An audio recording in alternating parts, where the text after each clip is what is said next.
Barangay LS 97.1. 97.1.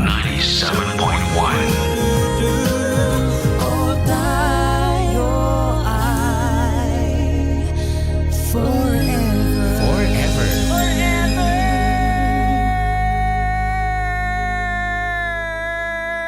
Forever! Tatay, ama, daddy, papa. Ano man ang tawag natin sa kanila, sila ang kokompleto sa ating pagkatao. Sila ang nagpapatatag sa ating pamilya. Kaya sila ang tinuturing nating haligi ng tahanan. Pero paano kung ang inakala mong tatay ay isang pusong mamon? Ipagmamalaki mo pa rin ba siya o ikakahiya? Ako po ang inyong si Papa Dudut sa mga kwento ng pag-ibig, buhay at pag-asa. Dito sa Barangay Love Stories. Dear Papa Dudut, ako po si Lorraine at bata pa lamang ako ay malapit na ako sa aking papa. Siya kasi ang madalas kong kasama dahil si mama ay nasa ibang bansa at isa siyang OFW. Dalawa lang kaming magkakapatid pero kahit maliit lamang ang aming pamilya at malayo si mama ay masayang masaya pa rin kami dahil ni minsan ay hindi pinaramdam ni papa sa amin na wala si mama. Siya din kasi ang tumatayo bilang mama namin. Pa? Bakit parang halos lahat ng gawaing bahay alam mo? Hindi ba lalaki ka naman? Tanong ko kay papa habang nagluluto pagkatapos niyang maglaba. Anak, hindi naman porket lalaki ako walang gawaing pambabae na akong gagawin. Dapat all around. Ang sabi ni papa at ngumiti ako. Ang galing mo talaga pa. Bilib ako sa'yo. Kasi kahit wala si mama naaalagaan mo pa rin kami ng maayos ni Angelica. Ayaw mo bang magtrabaho pa? Ang tanong ko sa kanya. Gustuhin ko man anak, hindi pwede. Ayaw kung kanino ko lang iwan ang kapatid mo. Babae pa man din kayong dalawa. Bakit anak? Ayaw mo bang nandito si papa? Ang tanong ni papa sa akin at ngumiti lang ako. Papa naman, syempre gusto kong kasama namin kayo ni Angelica. Hayaan mo pa. Kapag nakagraduate ako at nakahanap po ko ng maayos na trabaho, pauuwiin ko na si mama para dito na lang kayo sa bahay tapos ako naman ang manlilibre sa inyo. Ang sabi ko kay papa. Nakita ko ang pangingilid ng luha sa kanyang mga mata. Salamat anak ha. Buti at naalala mo si papa. Ang sabi nito sa akin sabay yakap. Oo naman pa. Mahal na mahal ko kayo ni mama. Ang sagot ko naman sa kanya. Mabait si papa, maalaga at isa pang sobrang hinahangaan ko sa kanya ay sobrang sipag niya, Papa Dudut. Kaya masasabi kong napakaswerte ko talaga kay papa. Kasi alam kong mahal na mahal niya ako at ang aking kapatid. Pero isang araw ay narinig kong may kausap siya sa cellphone. Mahina ang boses niya at parang bumubulong lang. Basta ang narinig ko lang ay ang sagot ni papa. O sige, pupunta ako. Ang sabi niya. Nagtaka ako kung ano ang pinag-uusapan nila nang nasa kabilang linya. Ang inisip ko na lang ay baka si mama yon at may pinag-uusapan lang silang mahalaga. Magmula noon Papa Dudut ay ewan ko ba pero unti-unti na akong nagdududa sa mga kinikilos ni papa. 4 na taon na ang nakakalipas Papa Dudut. Graduate na ako ng high school pero simula noong last na uwi ni mama ay hanggang ngayon ay hindi pa rin siya bumabalik. Ang sabi niya ay sa graduation ko daw siya uuwi pero hindi naman niya tinupad ang pangako niya. Sobra na nga ako nagtatampo kay mama. Pero buti na lang at nandyan si papa na laging pinupuno ang pagkukulang ni mama sa amin. Hanggang sa dumating sa point na nahuli ko si Papa na may kausap sa telepono. Nung una akala ko ay kaibigan niya lang yon, pero habang tumatagal ay nagdududa ako kung bakit sa tuwing kausap niya yon ay abot-abot ang ngiti niya. Angel, madalas bang umaalis si Papa kapag ikaw ang nauuna rito sa bahay? Ang tanong ko sa kapatid ko na nasa elementary noon, kaya naman mas nauuna siyang umuwi kaysa sa akin na nasa kolehiyo na. Oo ate, laging wala si Papa. Pero sa tuwing aalis siya, nakahanda na yung pagkain natin. Ang sabi niya, initin ko na lang daw yung kanin at huwag kalimutang isara ang lutuan. Baka pag ginamit baka daw kasi makalimutang nakabukas, baka magkasunog. Yun lang naman ate. Bakit mo natanong? Ang pag-uusisa ng kapatid ko. Sa totoo lang ay hindi ko din alam ang isasagot ko. Tinignan niya ako tapos ay tinapik ang balikat ko. Uy ate, okay ka lang ba? Ang sabi ng kapatid ko. Sana nga lang ay mali ang iniisip kong ito, Papa Dudut, dahil kung magagawa man ito ni Papa ay magagalit ako sa kanya. Wala naman, may iniisip lang ako. Basta kapag aalis si Papa sabihin mo sa akin ha. Ang biling ko sa aking kapatid. Akala ko Papa Dudut ay titigil na nga si Papa sa paglabas, ngunit nasundan pa ito ng nasundan. Oy Lorraine, alam mo ba kung anong ginagawa ng Papa mo? Ang tanong sa akin ng tsismosa naming kapitbahay. Hindi ko na sana yon papansinin, Papa Dudut, kaya lang ay masyado siyang maingay para hindi ko marinig. Hindi po. Bakit po? May alam ba kayo? Ang tanong ko naman dito. Baka sakaling may maganda siyang maisasagot sa akin. Yang Papa mo, lagi naming nakikita na may kasamang iba. Sinusundo sa hotel.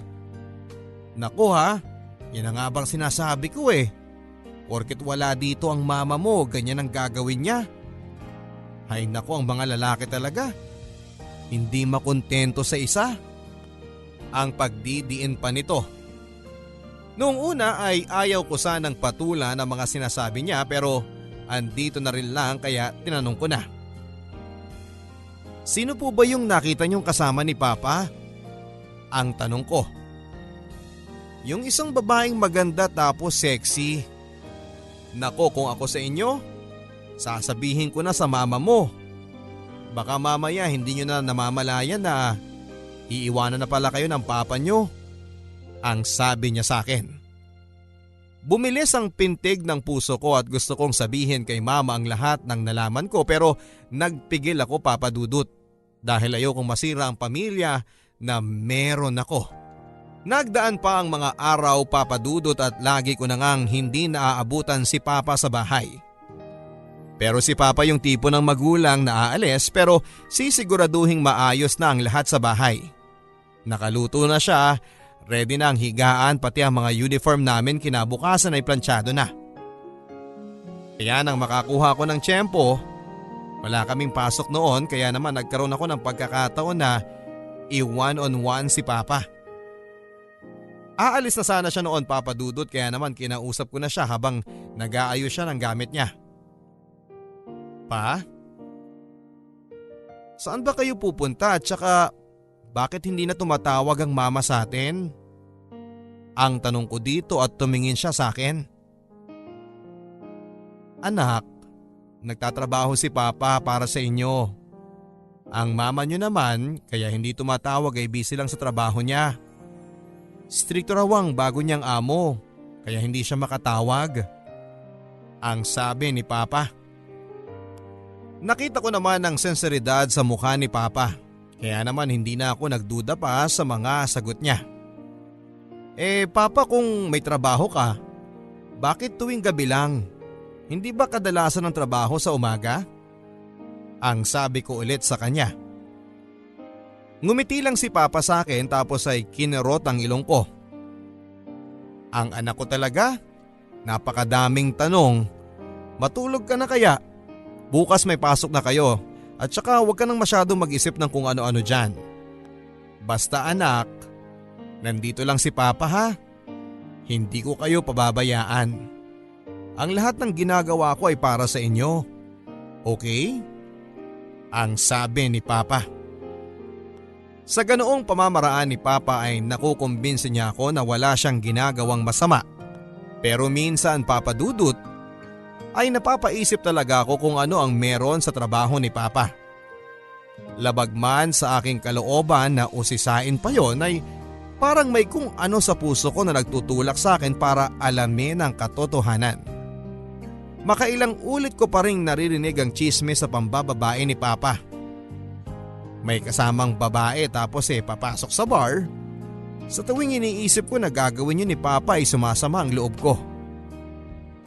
Kaya naman ako na mismo ang gumawa ng paraan para malaman ang katotohanan.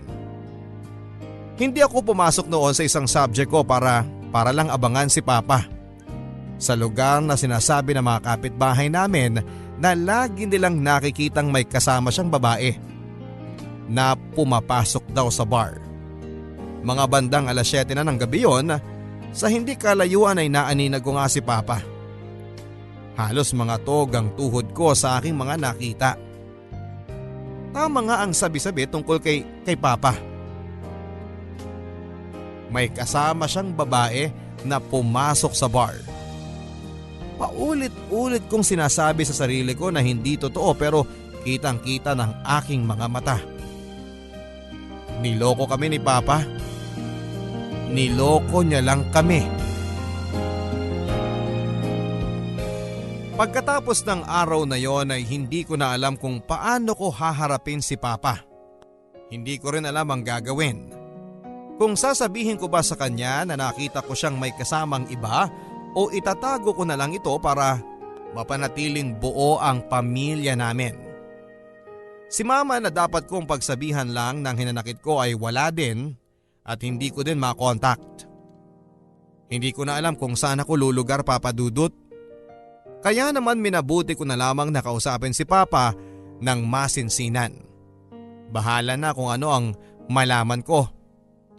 Aalis na ulit sana siya nang bigla ko siyang harangin. Anak, bakit hindi ka pa pumasok sa loob? Malamok dyan sa labas. Pa, ano ba talagang trabaho mo? Anak, ano bang klaseng tanong yan? Driver ako ng bus kaya gabi lang ako umaalis. Driver ba talaga?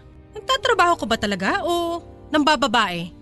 Anak, wag mong sabihing naniniwala ka sa mga chismis sa akin ng mga kapitbahay. Noong una pa ayaw ko talaga maniwala eh.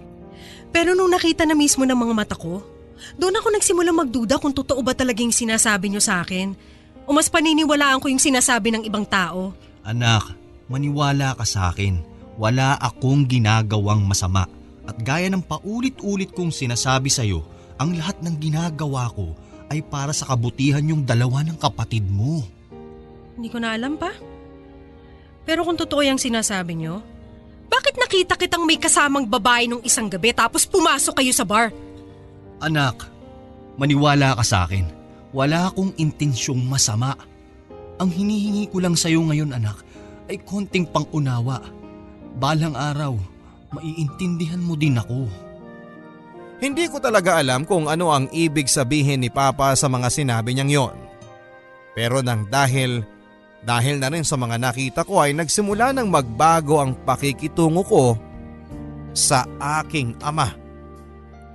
Kumuha ako ng kursong education, Papa Dudut, dahil yun talaga ang pangarap ko. Dati porsigido ako makatapos para mabigyan ng maginhawang buhay sina Mama at si Papa. Pero ngayon ay parang unti-unti na ako nawala ng amor sa pag-aaral.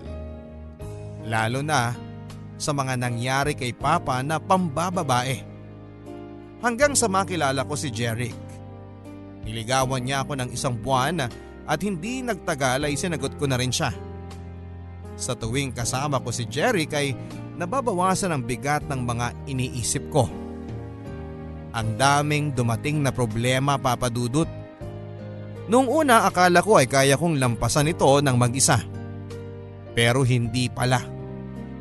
Nagtrabaho ako sa isang fast food chain bilang isang crew Nag-working student ako para nang sa ganon ay malibang ako kahit na sinusustentuhan naman ako ng maayos ni Papa. Pero napabarkada ako, Papa Dudut. Nawalan ako ng patutunguhan sa buhay. Naging laman ako ng bar kasama ng mga barkada ko. Bagay na madalas naming pagtalunan ni Papa. Anak, bakit ka naman umuuwing lasing? At saka kailan ka pa natutong uminom ng alak? Ang tanong ni Papa nang minsang maabutan niya akong umuwi sa bahay na paggewang-gewang sa daanan. Wala kang pake pa. Ikaw nga nang bababae ka. Tapos sa akin makikialam ka sa kung anong gusto kong gawin sa buhay ko? Masaya ako ngayon, kaya hayaan niyo na ako. Ang sabi ko sa kanya. Tumingin siya sa akin. Anak, ilang beses ko bang dapat sabihin sa inyo na pagkatiwalaan mo naman ako? Wala akong ginagawang masama. Ang sabi nito sa akin. Gusto kong umiyak sa harapan niya sa dami ng aking iniisip pero parang naging manhid na ako, Papa Dudut. Naging manhid ang aking puso. Pa, paano ako magtitiwala sa inyo kung hindi niyo sinasabi ang katotohanan?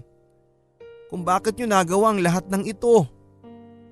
Hindi ko na alam ang paniniwalaan ko. Pati si Mama, ilang taon nang hindi umuuwi. Ni tawag hindi niya magawa.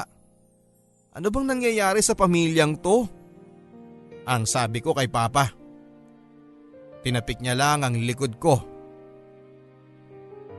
Anak, kahit na anong mangyari, hindi ko kayo kayang iwan ng kapatid mo.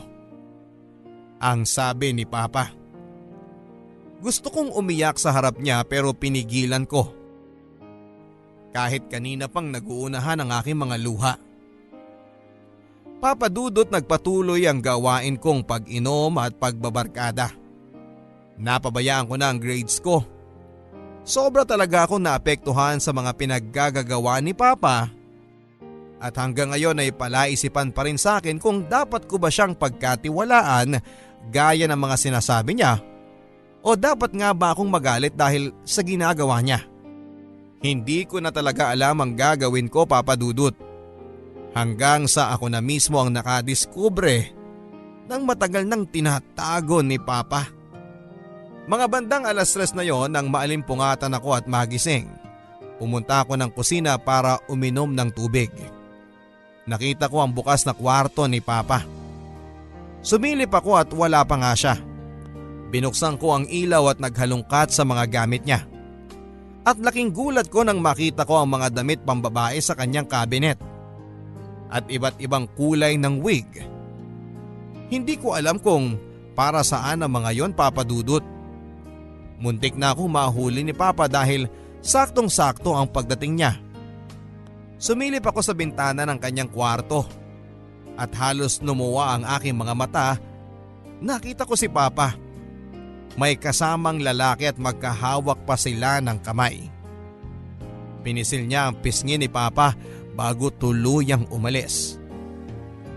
Ang lakas ng pintig ng puso ko noon, Papa Dudut. Mas lalo naman nang makita ko ang reaksyon ni Papa. Na parang kilig na kilig talaga. Dali-dali akong lumabas ng kwarto at gusto kong kausapin na sana si Papa tungkol sa aking mga nakita pero hindi ko muna ito ginawa habang hindi pa malinaw ang lahat sa akin. Nakapag-decide ako, Papa Dudut, na pumunta mismo kung saan ko nakita si Papa. Sinakto kong nakaalis na siya ng bahay. Nakita ko ang makailang ulit niyang tawag at text sa akin pero hindi ko yon pinapansin. Malamang ay nagwo-worry na siya dahil hindi pa rin ako nakakauwi. Hindi ko alam kung saan ko makikita si Papa. Masyadong maingay at masyadong mailaw ang pinasok kong lugar. Maraming tao at ang lakas ng mga hiyawan nila sa mga nagpe-perform. Isang bar ang pinagtatrabahuhan ni Papa. Hindi siya tulad ng bar na iniisip ko dahil mga bakla ang performer dito. Hindi sila sumasayaw, nagpapatawa sila at karamihan din sa mga waitress ay bakla na aakalain mong babae talaga sa una mong kita. At sa hindi kalayuan ay nakita ko si Papa na nanonood din. Hindi siya nakadamit panlalaki. Nakawig siya. Nakasuot ng bestida. Agad ko siyang nakilala dahil sa suot niyang relo na ibinigay sa kanya ni Mama noong wedding anniversary nila. Mali ako nang iniisip kay Papa. Hindi pala siya ng bababae. Kasi isa siyang bakla. Kung tutuusin ay wala naman talagang ginagawang masama si Papa. Nagtatrabaho siya bilang isang stand-up comedian sa isang bar. Palipat-lipat pala si Papa kaya pala minsan ay hindi ko siya nakikita dito. Yun ay ayon na rin sa mga napagtanungan ko na mga nakakatrabaho niya. Hindi ko alam kung paano ko ulit kakausapin si Papa. Wala man siyang ginagawang mali pero itinago niya pa rin ang kanyang tunay na pagkatao. Bakla ang papa mo. Ang paulit-ulit na narinig ko, Papa Dudut, sa aking kasintahan.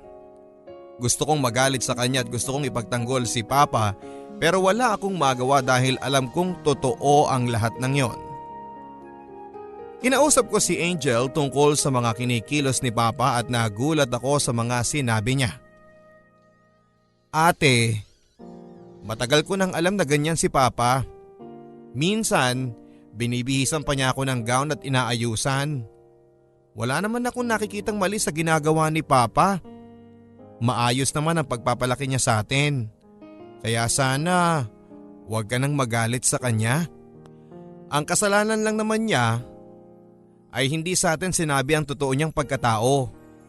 Pero naging mabuti pa rin siyang ama sa atin. Ang sabi nito sa akin habang nakatingin lang. Kahit na, mas okay sana kung sinabi niya kaagad sa atin. Kaso anong ginawa niya? Naglihim siya, hindi ba? At si Mama, paano na lang kapag nalaman ni Mama to? Masisira ng pamilya natin ang dahil sa pagkatao ni Papa. Ang madiin kong sabi sa aking kapatid. Ate, may sasabihin pa ako sa iyo. Ang sabi niya na mukhang seryosong seryoso. Si Mama, kaya hindi na siya umuuwi kasi may iba na siyang pamilya sa ibang bansa. At lahat ginagawa ni Papa para matustusan ang pangangailangan natin. Alam mo ba ate na nagbebenta ng balot si Papa tuwing gabi kapag mahina ang kita sa bar? Minsan pa nga ay nagbebenta siya ng taho tuwing madaling araw. Kaya hindi na natin siya naaabutan sa bahay kasi ginagawa niyang lahat para may maginhawa tayong buhay. Kaya sana ate huwag ka nang magalit kay Papa. Ang sabi sa akin ng kapatid ko. Para akong binuhusan ng malamig na tubig sa mga sinabi niyang yon. Noon pa man ay sira na pala ang pamilya namin. Hindi ko na alam ang gagawin ko at mabuti na lang at nandyan si Jeric na nagpapasaya sa akin. Mahal, sa bahay na lang tayo. Huwag ka nang umuwi sa inyo. Magsama na tayo. Ang alok niya sa akin. Napangiti ako dahil pakiramdam ko ay ayaw na sa aking mahiwalay ni Jeric. Pumayag ako at hindi nag-isip, iniwan ko si Angelica kay Papa. Inisip ko na lang na total ay wasak na ang pamilya namin at may tatay pa akong bakla. Pinipilit ako pabalikin ni Papa pero hindi ko siya pinakinggan. Nagmatigas ako. Tuwing papasok ako ay naririnig ko na lamang ang mga kaklase ko na inaasar ako. O yung tatay niyang bakla nagkatrabaho sa bar. Nakakita ka na ba ng tatay na nagbibistida at nagmi-makeup? Sabay tawa nila. Hindi ko man lang maipagtanggol si Papa kasi alam kong totoo. Kaya naman mula noon ay umuwi na ako sa bahay nila Jeric at nagsama na kami.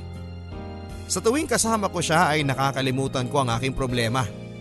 Mabuti na lang at may isang katulad niya sa aking buhay. Kahit na iniwan ko na sina Papa at Angelica ay tuloy pa rin ang sustento sa akin ni Papa. Ang sabi ni Angel ay lagi na lang daw may sakit si Papa. Pero ganoon pa man ay pumapasok pa rin siya kasi magka-college na rin ang aking kapatid at gusto raw ni Papa ang makatapos din siya ng pag-aaral. Sumama din ang loob ko, Papa Dudut, dahil hindi sinabi ni Papa sa akin. Mabuti pa kay Angelica at sinabi niya lahat pero wala akong kaalam-alam. Ayaw kasi ni Papa na magkaproblema ka. Alam mo kung gaano kanya kamahal kaya sana bumalik ka na, ate. Ang pagsusumamo ni Angel sa akin. Pero nagmatigas ako, Papa Dudut, dahil masaya na ako sa piling ni Jeric. Pero habang tumatagal ay unti-unti din siyang nagbago. Hindi na ako nakakapasok kasi lahat ng allowance ko at pantuition ay kinukuha niya at ginagamit niya para sa kanyang bisyo. At ang pamilya niya noon ay nagbago din ang pakikitungo sa akin. Nagsisisi ako at pakiramdam ko ay ginamit lang ako ni Jeric at ang masaklap niyan ay nambababae siya. At hindi ko din inakala na hahantong ang lahat sa ganito. Mahal, lasing ka na naman. Please, bawasan mo na yung pag-iinom mo. Wala kang pakialam, buhay ko to. Paalalahanan lang kita, Jeric, ha? Sumama ako sa'yo kasi akala ko maaalagaan mo ko, pero ano tong ginagawa mo? Hindi ako nakakapasok ng dahil sa'yo. Lahat ng allowance ko ginagamit mo, pati ng pamilya mo. Alam mo, kung lahat ng yan isusumbat mo lang sa akin, mabuti pang bumalik ka na doon sa tatay mong bakla. Ngayon pa?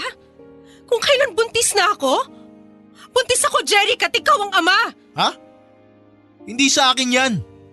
Baka kung kaninong lalaki lang yan.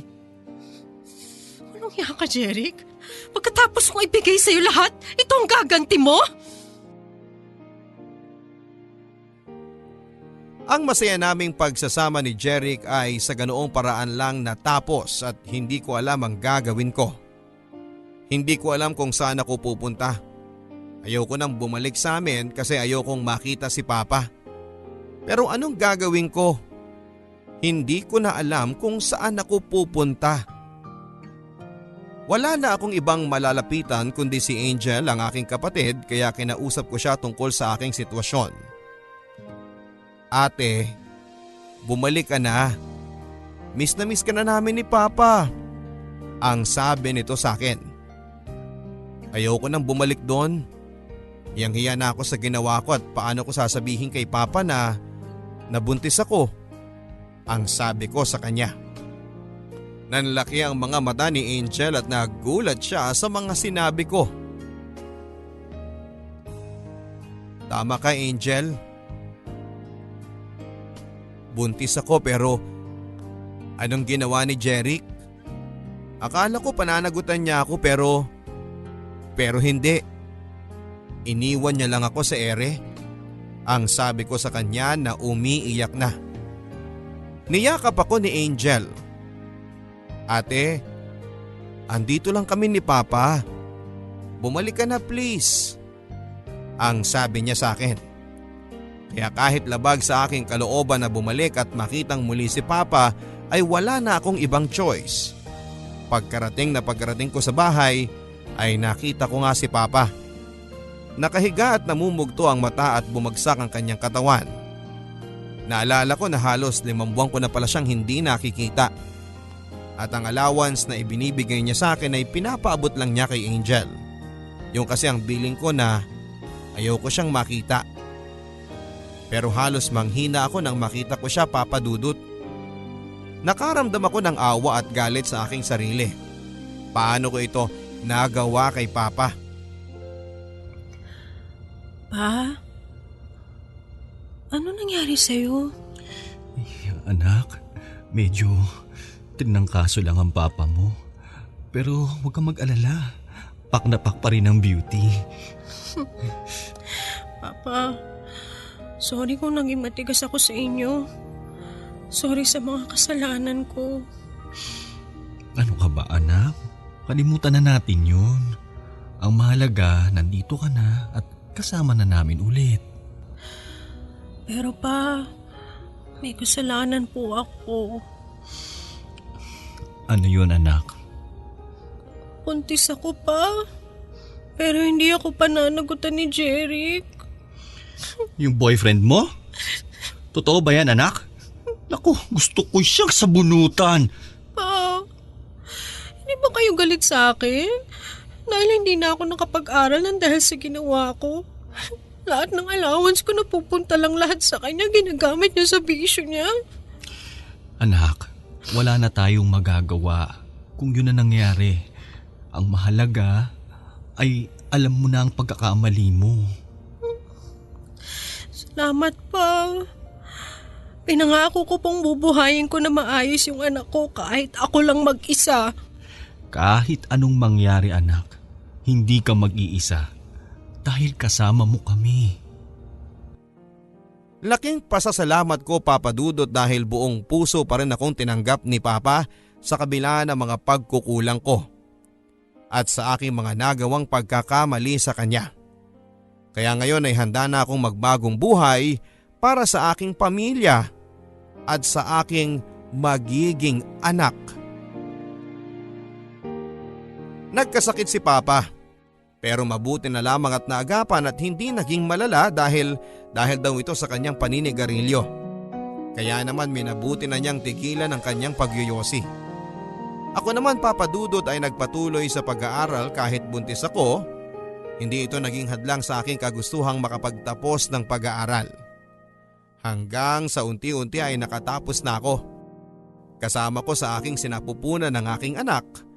Laking pasasalamat ko, Papa Dudut, sa pangalawang pagkakataon na ibinigay sa akin ni Papa. Pero sa aking 7 buwan na pagdadalang tao ay nakunan ako, Papa Dudut. Sobra akong nalungkot sa mga nangyari. Para ba akong siningil ng tadhana dahil sa mga nagawa ko kay Papa? Papa, bakit ganun? Kung kailan handa na akong magbago, parang pinagpapayad ako ng tadhana sa mga nagawa ko sa inyo. Anak, huwag mong isipin yan. Hindi naman natin ginusto na mawala ang anak mo. Pero pa, walang ibang dapat sisihin dito kundi ako dahil sa mga nangyayari sinisingil na ako ng karma. Basta anak, kahit na anuman ang pagdaanan mo ay nandito pa rin kami ng kapatid mo. At hindi ka namin iiwan. O siya, huwag ka nang umiyak. Aura na para pak. Si Papa talaga, kahit kailan joker. At least napapatawa kita. Mahal na mahal kita anak. Mahal na mahal din kita pa. Pangako sa susunod na magmamahal ako, ang hahanapin ko yung katulad nyo. Katulad kong pusong mamon? Kahit pusong mamon pa siya, kung mahihigitan niya yung pagmamahal na binibigay mo sa akin. Ay naku anak, mukhang mahihirapan ka. Kasi wala nang hihigit pa sa pagmamahal ko sa inyo. Ang sarap sa pakiramdam na may taong handang yakapin ang lahat ng iyong pagkakamali at handa kang tulungan kahit na ilang beses ka pang madapa. Yung mamahalin ka ng walang pag-aalinlangan at lahat ng yon ay natagpuan ko lang sa aking Papa. Pinangako ko sa aking sarili na maghahanap ako ng maayos na trabaho para makatulong kay Papa at hindi na siya magtrabaho pang muli. Si Mama, Papa Dudut ay tuluyan na kaming kinalimutan. Hindi na siya nagpadala ng sustento at pinutol na niya ng tuluyan ang komunikasyon namin. Ang huling balita namin sa kanya ay nagkaroon siya ng anak.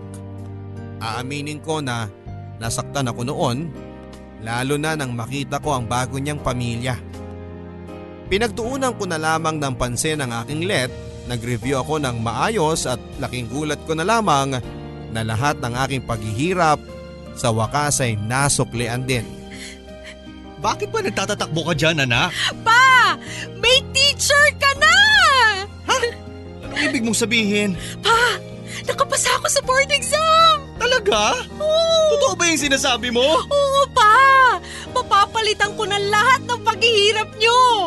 Naku anak, salamat sa Diyos. Salamat din sa inyo pa! Dahil kung wala kayo, hindi ko maabot lahat ng meron ako ngayon. Ikaw ang pinaka-the best na tatay sa buong mundo!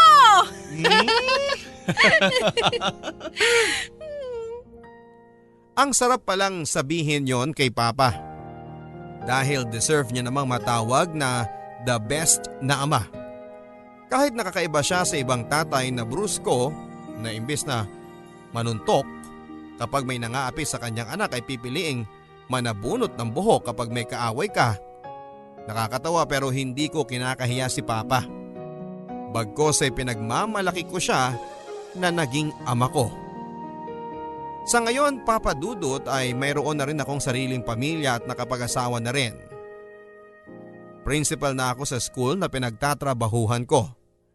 Matagal ko mang nakuha ang lahat ng meron ako ngayon ay tinutuon ni Papa ang lahat ng sinabi niya na kahit anuman ang pagdaanan ko ay hinding-hindi niya ako iiwanan. Si Papa pagkatapos ko makaipon ay binigyan ko ng puhunan para sa sarili niyang negosyo, ang beauty parlor. Mabenta si Papa lalo na sa mga kabarangay namin dahil magaling siyang hairstylist. Sa edad na 50 ay malakas pa ring maggupit, mag-straight, magkulot at magkulay ng buhok. Kahit mga pedicure at manicure ay alam ni Papa. May mga kasama din siya sa salon, kaya minsan sabi ko wag na siya magtrabaho pero siya itong mapili talaga. Libangan na lang daw niya ito, lalo na kay Angelica na lagi niyang inaayusan dahil mahilig ang aking kapatid sa pagsali sa mga beauty pageant. Dahil na rin kay Papa. Kaya ayon, ang saya-saya nilang dalawa. Ako naman ay binayayaan ng masipag at responsableng asawa at may isa na rin po akong anak na si Abilene. Masayang masaya ako sa naging takbo ng aking buhay kahit mahirap man noong una ay natutunan kong mahalin ang pagkatao ni Papa. Na dati kong kinakahiya pero ngayon ay pinagmamalaki ko na. Kaya para sa the best kong Papa sa buong mundo, mahal na mahal kita at kahit na sa iyong pagtanda, pakahawakan mo ang aking pangako sa iyo na hinding-hindi kita pababayaan at hinding-hindi ko susukuan gaya ng ginawa mo sa akin noon. Maraming salamat po Papa Dudut sa pagkakataong ibinigay niyo sa akin upang ma-share ko sa inyo ang aking buhay. Happy Father's Day sa lahat ng ama natin. More power po sa inyong programa. Ang inyong kapuso at kabarangay, Lorraine. Minsan hindi natin maintindihan ang ating mga magulang. Lalong-lalo na sa ating mga tatay na masyadong mahigpit po sa atin. Minsan ay nasasakal na tayo dahil gustuhin man nating tumayo sa ating mga sariling paa ay hindi natin magawa dahil kailangan natin silang sundin. Pero sa huli ay ang lahat pala ng paghihigpit na ginagawa ng ating ama ay para sa ating kabutihan.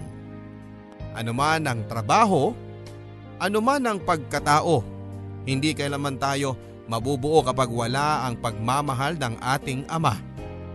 Ang ating ama na kayang magpuyat, kayang magtrabaho 24 oras para lamang mabigyan tayo ng magandang buhay. Kaya naman sa araw nila ay marapat lamang na pasalamatan natin sila sa lahat ng kanilang sakripisyo para sa atin. Kaya sa ating mga tatay, Happy Father's Day. Ito po ang mga kwento ng pag-ibig, buhay at pag-asa kasama ng inyong Papa Dudut sa Barangay Love Stories. Forever. Ang mga kwento ng pag-ibig, kwento ng buhay at kwento ng pag-asa dito sa Barangay Love Stories. Love Stories.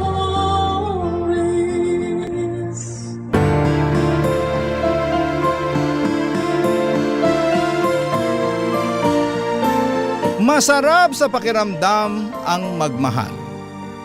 Ngunit hindi sa lahat ng pagkakataon ay masaya ang ating pamilya sa taong minamahal natin.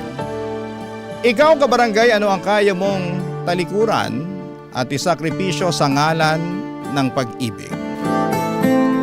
Dear Papa Dudut, magandang araw po sa inyong lahat. Ako nga pala si Trixie, isang lesbian na ngayon ay masaya at kontento na sa buhay. Ang dami ko nang narinig na kwento galing sa mga senders ninyo. Kaya naisipan ko na siguro'y oras na para ikwento ko rin ang kwento ko. Isang kwento ng buhay na kahit na ilang taon na ang lumipas ay hindi ko pa rin talaga magawang kalimutan. Lumaki po ako sa isang sobrang konserbatibong pamilya. Sa bahay namin ang daming bawal. Bawal ang jowa, bawal gumala, bawal halos lahat ng pwedeng ikagalit ni Papa. Sobrang higpit po talaga ng Papa ko. At dahil sa paghihigpit niya ay natuto akong magrebelde at maglihim sa kanya. Gayon pa man ay hindi pa rin ako proud sa mga nagawa ko noon. Pero kung ikikwento ko ang buhay ko ay kailangan kong balikan pati na yung mga ayaw ko na sanang maalala. Kasama na doon yung mga sablay ko na hanggang ngayon ay napapailing pa rin ako tuwing naiisip ko. Isa na doon yung unang beses na nag-cutting classes ako. Noon ang sarap sa pakiramdam na mag-cutting classes. Tumakas ako ng lunch break at sumama ako sa barkada kong pasaway din na katulad ko. Pero pag uwi ko ng bahay ay hindi ko lubos akalain na inaabangan na pala ako ni Papa. At yung mismong araw na yon ay isa sa mga bahagi ng buhay ko na habang buhay na tatatak sa isipan ko.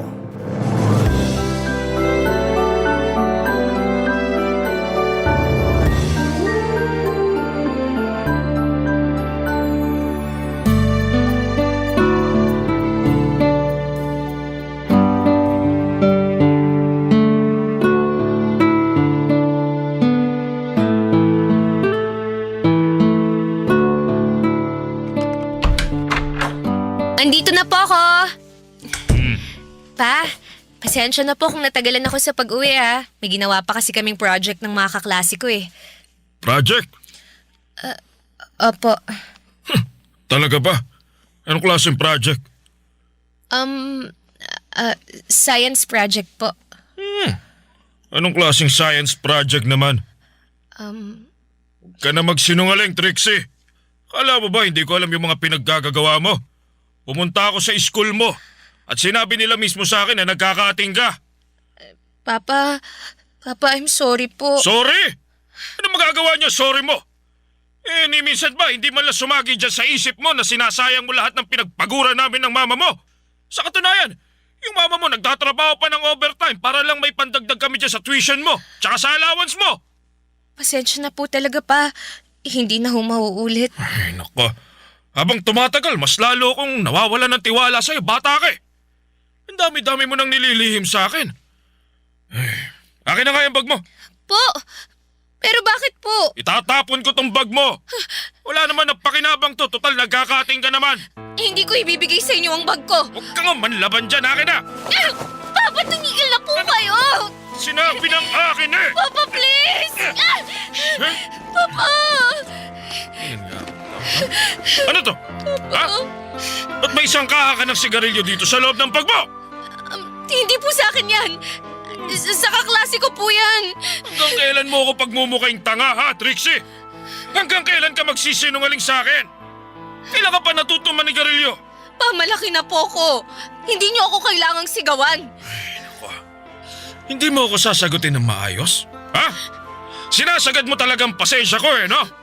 Akin na kaya cellphone mo? Ha? Akin na yan. Ibibigay mo sa akin yung cellphone mo. O ipahihit-hit ko sa iyo tong isang kaha ng sigarilyo. Ha? Huwag ka magmatigas sa akin. Akin na. Akin na. Awa niyo na po. Huwag niyo kunin itong cellphone Akin ko. na. Huwag ka na magmatigas. Ayan! Hindi na kita maintindihan bata ka. Ha? Tumatanda kang paurong. Siguro yung barkada mo ang nag-iimpluwensya sa'yo na suwayin kami ng mama mo, no? Gusto niyo po ba talagang malaman yung totoong dahilan kung bakit sinusuway ko kayo? Oo! Kung bakit ako nagre-rebelde sa inyo? Kasi wala kayong tiwala sa akin. Masyado kayong overprotective. Pakiramdam ko parang binabantayan niyo ang bawat kilos ko. Maniwala kayo sa akin. Kahit sinong anak, masasakal sa inyo. Mapapastos kang bata ka. Wala kang karapatan para pagsalitaan ako ng ganyan. At wala rin po kayong karapatan para panghimasukan ang buhay ko. Kung makaasta kayo, akala niyo pagmamayari niyo ako. Hindi mo makukuha tong cellphone mo hanggang sa hindi ka nagtatanda. Pero may mga importanteng contacts ako dyan. Paano na yung mga kaklase ko? Paano ko sila i-chat at tatawagan? Ako mismo ang tatawag o magte-text sa mga kaklase mo kung may importante kayong gagawin. Kung gano'n naman pala, bakit hindi nyo nalang gawing tropa yung mga kaklase ko? Nahiya pa kayo, lubos-lubusin nyo na kaya. Pumasok ka na sa kwarto mo At pagsisihan mo lahat ng mga pinagsasasabi mo sa akin! I hate you! Kung may pinagsisisihan man ako, yun ay ang naging tatay pa kita. At para sabihin ko lang, isaksak nyo na rin sa baga nyo yung cellphone ko!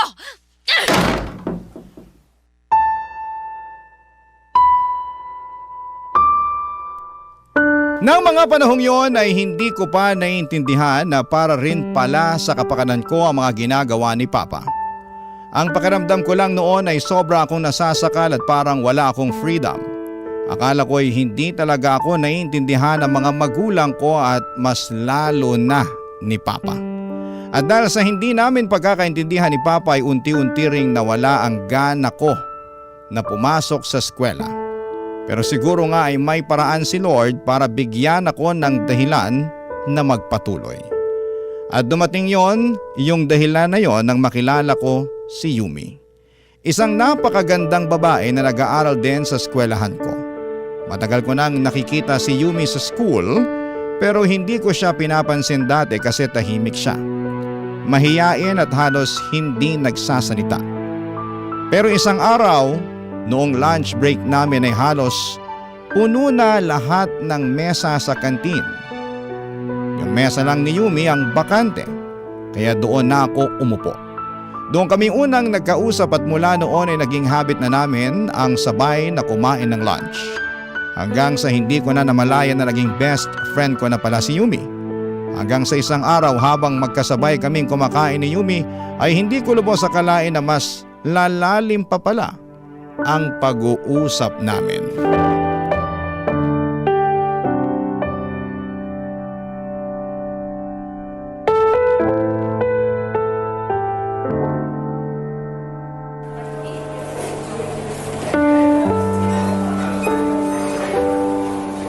Hoy, Yumi! Ha? Bakit? Ba't ka tulala dyan? Tapusin mo na kaya yung pagkain mo para makaalis na tayo dito sa kantin. Ang dami-daming tao eh, naalibadbara na ako. Sige. Teka nga lang. Okay ka lang ba? Kasi feeling ko hindi ka okay eh. Ha? Ano ka ba? Wala to. Ayos lang ako. Lokohin mong lelang mo. Ang tagal-tagal na kaya natin kumakain ng lunch ng sabay. Tsaka ngayon lang kita nakitang ganyan. Kaya sige na, magkwento ka na sa akin. Ano ba kasing problema mo? May nangyari ba sa bahay niyo?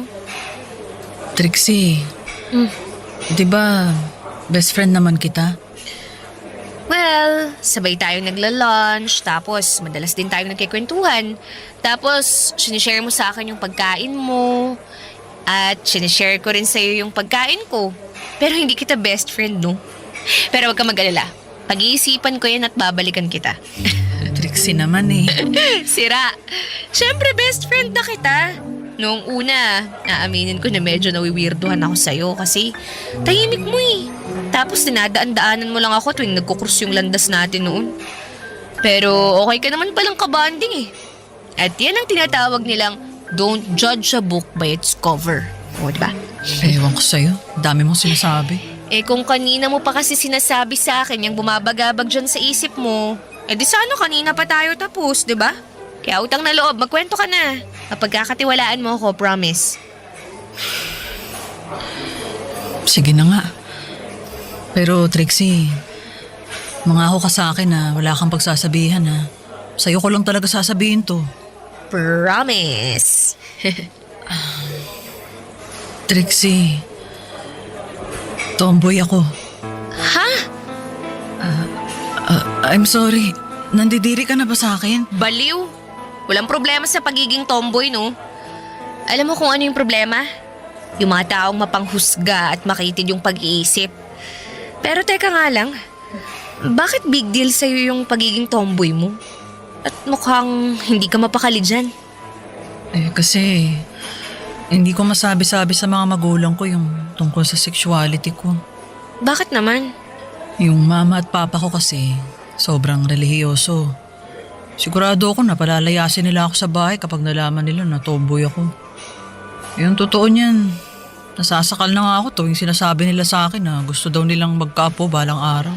Alam mo, feeling ko, magkakasundo yung mga magulang mo at magulang ko. Lalong-lalo na yung papa ko. Ha? Bakit naman? Pare-pareho kasi silang may sariling pinaniniwalaan eh.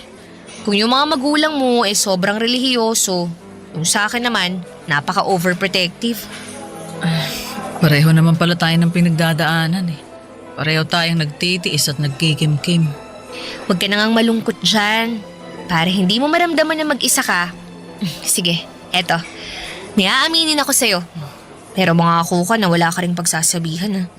Promise. Sige.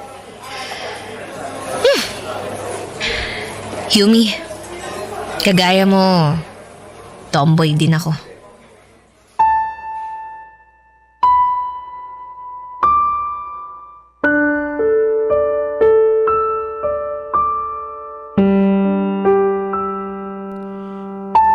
Long story short, habang tumatagal ay hindi ko namamalaya na unti-unti na pala akong nahuhulog kay Yumi. Hindi siya ang tipo ng taong maingay o mapanghusga. At kapag kasama mo siya, pakiramdam mo ay ang taong kasama mo ay karamay mo sa lahat ng bagay. At yung pinakagusto kong feeling sa lahat ay kapag kasama ko si Yumi, wala na akong kailangang patunayan pa. At parang naiintindihan niya ang lahat ng bigat na dala-dala ko. Napaka-mature niya emotionally, Papa Dudut, at madaling nabuo ang koneksyon namin kasi pareho kami ng pinagdadaanan sa buhay. Pero nung una ay pilit ko pang pinipigilan ang sarili ko. Natatakot ako na baka hanggang best friend lang talaga ang tingin niya sa akin at ayokong masira ang pagkakaibigan namin. Pero isang araw sa gitna ng isang simpleng usapan ay bigla siyang umamin sa akin na mahal daw niya ako, Papa Dudut. Bagay na kinabigla ko.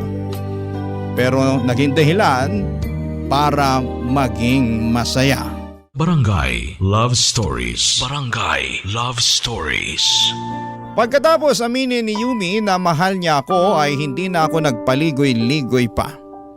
Diretsahan ko na ring sinabi na mahal ko rin siya at gusto ko na siyang ligawan.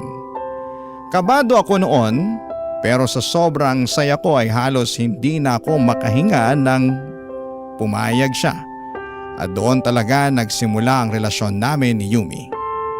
Totoo pala yung sinasabi nilang ang sarap magmahal kapag mahal ka rin ng taong mahal mo. Pero hindi rin pala puro saya at kilig ang mararanasan namin araw-araw kasi kailangan pa rin naming itago ang relasyon namin sa mga magulang namin. Kaya naman kadalasan ay patago lang ang mga date namin. Ganon yung naging pakiramdam ng relasyon namin, Papa Dudut.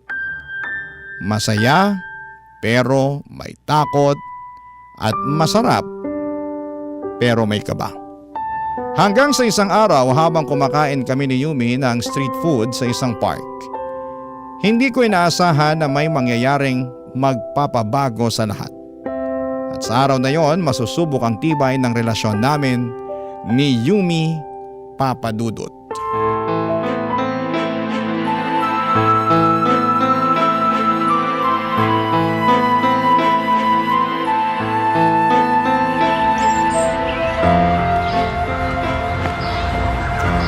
Trixie! Papa?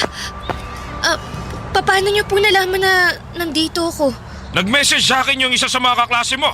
Sinabi niya sa akin na dito kayo madalas nagde-date ng babaeng yan. Papa, magpapaliwanag ako. Talaga? Aray! Papa, tama na po, please. Tiwan niyo na po yung tenga ko, aray! Walang yung bata ka! Hindi mo na ako binigyan ng kahihiyan! Ha? Talagang dito pa kayo nagkalat! Hindi kita titigilan hanggang sa hindi ka nagtatanda! Tito, huwag niyo na pong saktan si Trixie. Huwag mo akong matawag na dito kasi hindi kita kaano-ano! At ikaw, Trixie, ha? Sagad na ang pasensya ko sa'yo! Halika na! Uwi na tayo! Ayoko!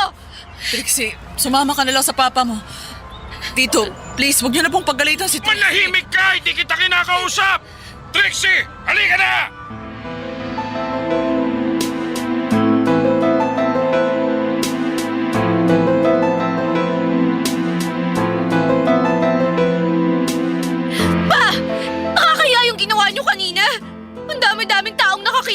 ginawa nyo.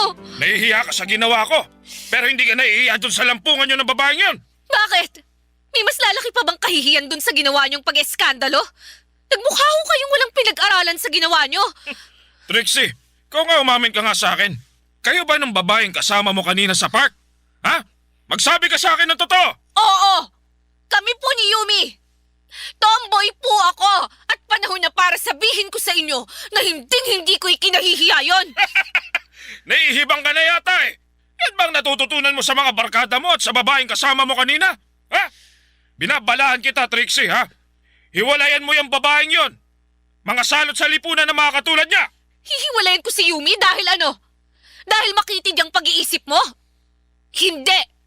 Mas gugustuhin ko pang lumaya sa pamamahay na to kaysa hiwalayan niyang kaisa-isang tao na nagpapasaya sa akin. At sa tingin mo, kaya mo na ang sarili mo? Hindi ko alam. Pero ang alam ko, hindi ko na kaya ang pagbubungangan niyo sa akin. Ah, ganon? Ha? Sige. O yan! Kunin mo ang mga gamit mo! Ayan, ito ba? Lumayas ka dito! At wag ka nang babalik hanggang sa hindi ka nagtatanda! Hindi niyo na kailangang ipaalala sa akin yan. Kasi kusa na akong aalis. At ito ang tatandaan niyo. Hindi na ako babalik sa bahay na to. Siguruhin mo lang na paninindigan mo yung sinasabi mo sa akin ngayon. Ha? Ito ang itatak mo dyan sa kukote mo, Trixie. Hindi kayo magiging masaya ng babaeng yon. Lalaki at babae lang ang ginawa ng Diyos at pareho kayo masusunog sa impyerno. Mas pipiliin kong masunog sa impyerno kaysa sa makasama kayo sa iisang bubong. Lumayas ka na! At wag ka na magpapakita sa akin! Hindi ko makakalimutan ang gabing yon. Yung sakit, yung galit at yung sumpang binitawan ko sa sarili ko na hindi na ako babalik pa kahit kailan. Mas pipiliin ko pang magdusa bilang working student kaysa humingi ng kahit na katiting na tulong sa mga magulang ko at lalong-lalo na kay Papa. Nang gabing yon ay pinalayas ako, nanginginig pa ang kamay ko habang tinatawagan ko ang ninang ko. Siya ang una at tanging taong naisipan kong tawagan at sa kabutihang palad ay hindi siya nagdalawang isip na tulungan ako at pinatuloy niya ako sa apartment niya. Nakiusap ako na huwag muna niyang ipaalam kay Papa kung nasaan ako at umuo naman siya. Tahimik lang yung ninang ko pero ramdam ko ang pag-unawa niya kahit papaano. Sa totoo lang, halo-halo ang nararamdaman ko noon. May sakit, may takot, pero may ginhawa din. Akala ko sa wakas ay malaya na ako, wala nang maghihigpit, wala nang sasakal. Akala ko rin naman ay magiging malaya na kami ni Yumi. Pero ang hindi ko lubos akalain ay nagsisimula pa lang ang mas matinding pagsubok sa buhay ko.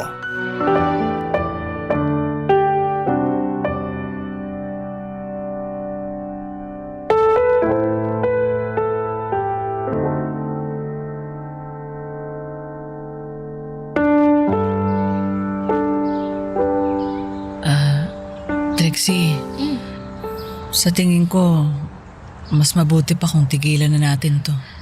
Ha? Ano? Teka lang, nagpapatawa ka ba? Mukha ba akong nagpapatawa? Hindi kita maintindihan eh. Saan ba kasi nanggaling yan? Trixie, hindi mo ba nakikita na hindi na tayo nakakabuti para sa isa't isa? Ang dami nang nadadamay nang dahil sa relasyon natin. Kung si Papa ang inaalala mo, huwag kang mag-alala. Kasi hindi na niya tayo magugulo kahit kailan. Hindi mo na kailangang alalahanin yung papa mo, oo. Pero pag nalaman ng mga magulang ko yung tungkol sa atin, sigurado ako na katulad ng papa mo, palalayasin at kamumuhian din nila ako. Tigilan mo na nga muna yung kakaisip mo ng kung ano-ano. Kaya ka ninenervyos eh. Madali lang sa'yo para sabihin yan. Trixie, hindi ako kasing swerte mo na may ninang na pwedeng takbuhan kung sakaling palayasin nila ako. Sa kalsada ako pupulutin kung sakaling itakwil ako ng mga magulang ko. Yumi, baby. Nakikiusap ako sa'yo. Huwag mo namang sukuan tong relasyon natin, oh. Ang dami na nating pinagdaanan. Ngayon ka pa ba susuko? Basta, naguguluhan na kasi ako, Trixie.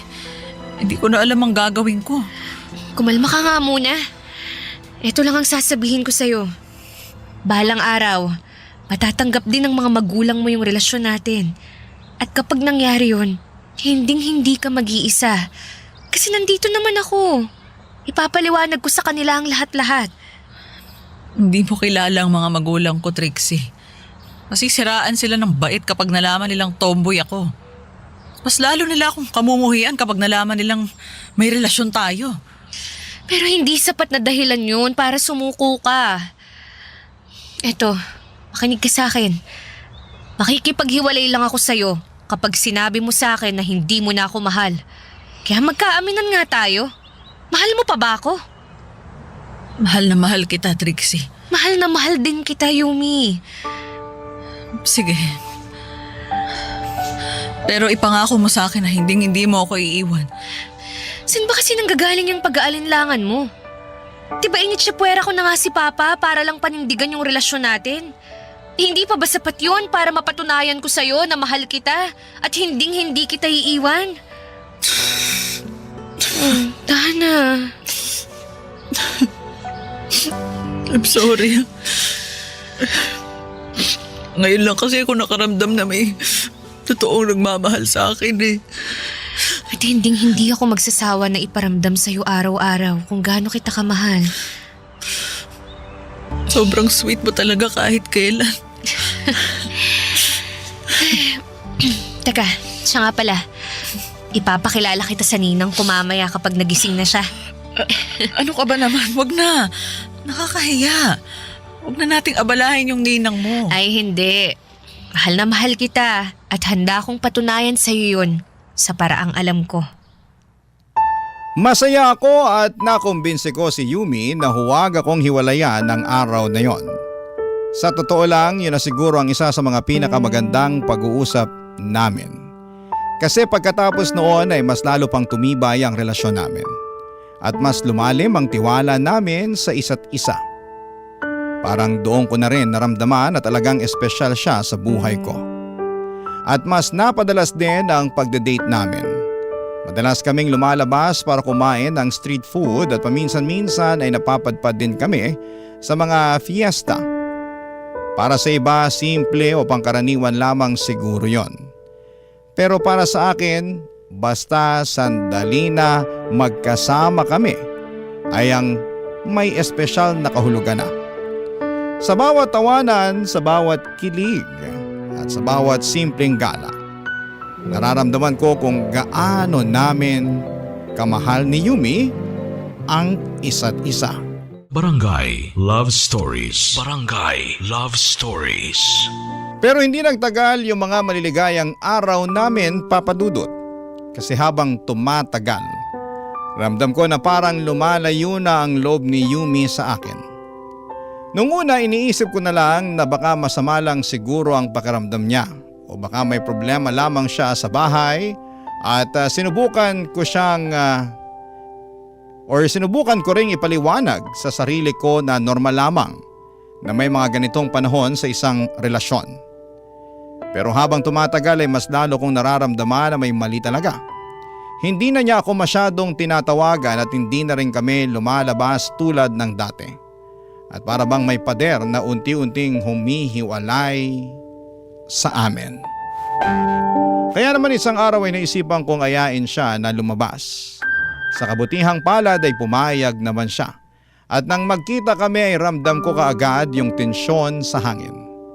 Doon na namin napag-usapan ang lahat ng bumabagabag sa amin. At sa mismong araw na yon ay doon ko nalaman kung saan nanggagaling sa Yumi at kung bakit nanlalamig siya sa akin.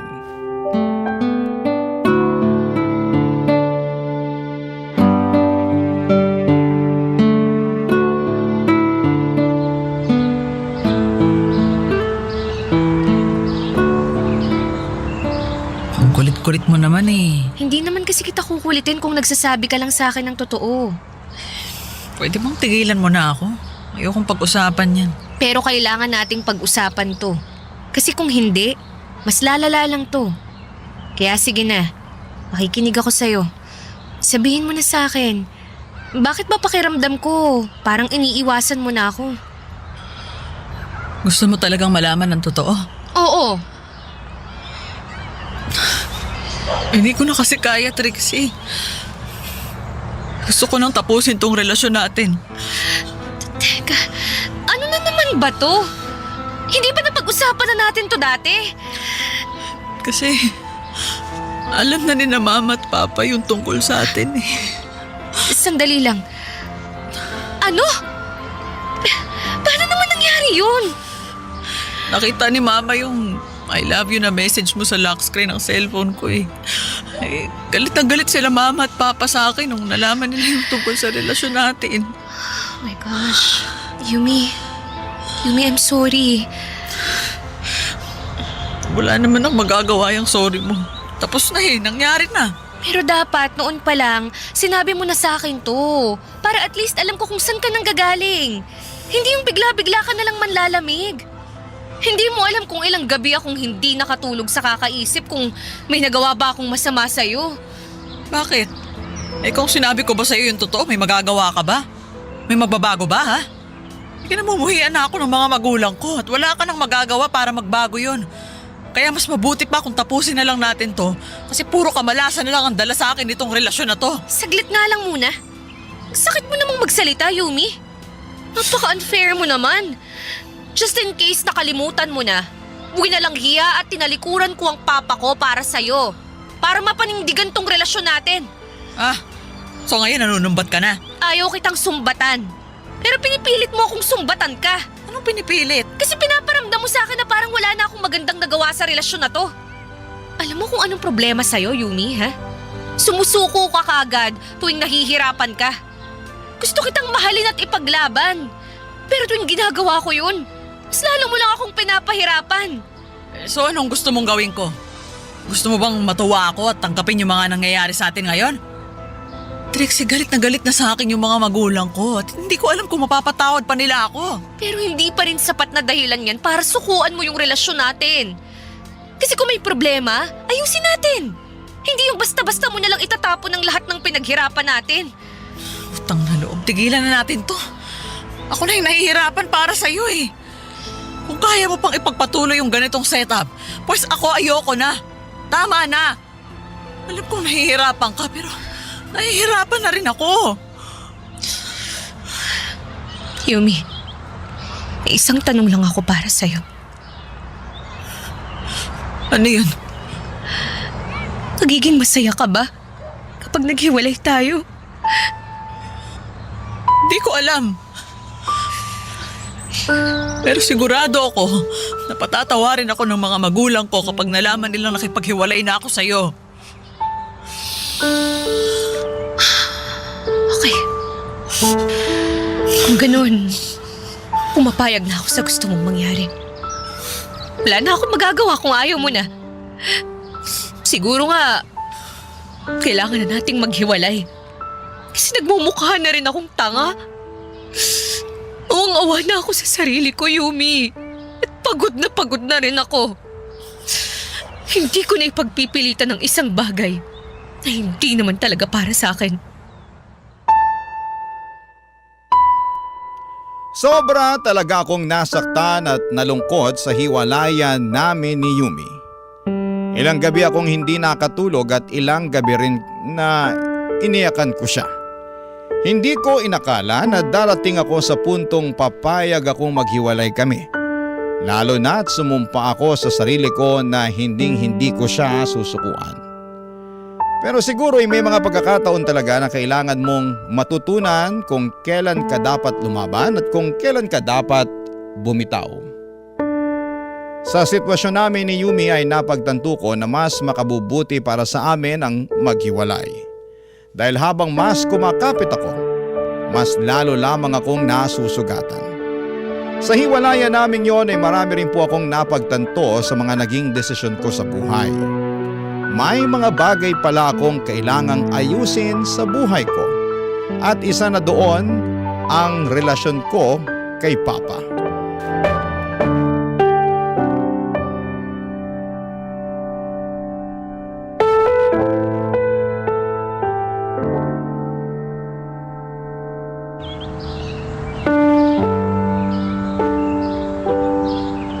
Ang totoo niyan, matagal ko nang alam na nakatira ka sa ninang mo.